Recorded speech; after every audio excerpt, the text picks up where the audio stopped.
আসন্ন জাতীয় নির্বাচনকে সামনে রেখে যুগপৎ আন্দোলনের শরিক দলগুলোকে সঙ্গে নিয়ে জোটবদ্ধভাবে নির্বাচনে অংশ নিতে চায় বিএনপি। কিন্তু নতুন প্রতীক নির্ধারণ সংক্রান্ত বিধান তাদের জন্য বড় চ্যালেঞ্জ তৈরি করেছে।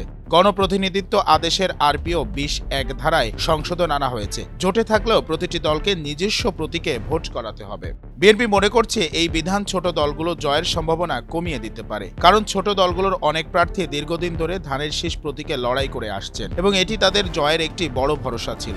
নিজস্ব প্রতীকে ভোট করালে জনপ্রিয়তা ও সংগঠনী সীমাবদ্ধতার কারণে জেতা কঠিন হবে। ইতোমধ্যেই একাধিক দল সরকারের কাছে সংশোধনী বাতিলের আবেদন করেছে। জমিয়তে উলামায়ে ইসলামের মহাসচিব মাওলানা মঞ্জুরুল ইসলাম আফেন্দি বলেন, জোটে অংশ নেওয়া এবং বড় দলের প্রতীকে নির্বাচনে লড়াই করাও গণতান্ত্রিক অধিকার।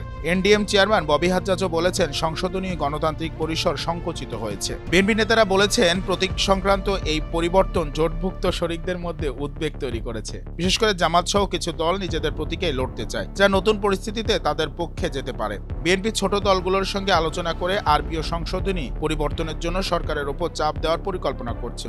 এছাড়া শরিকদের জন্য প্রায় 25টি আসন ছাড়ের সম্ভাবনাও বিবেচনায় আছে। তবে প্রতীক ইস্যু সমাধান না হলে জোটবদ্ধ নির্বাচনে বিএনপির কৌশল বড় চ্যালেঞ্জের মুখে পড়বে।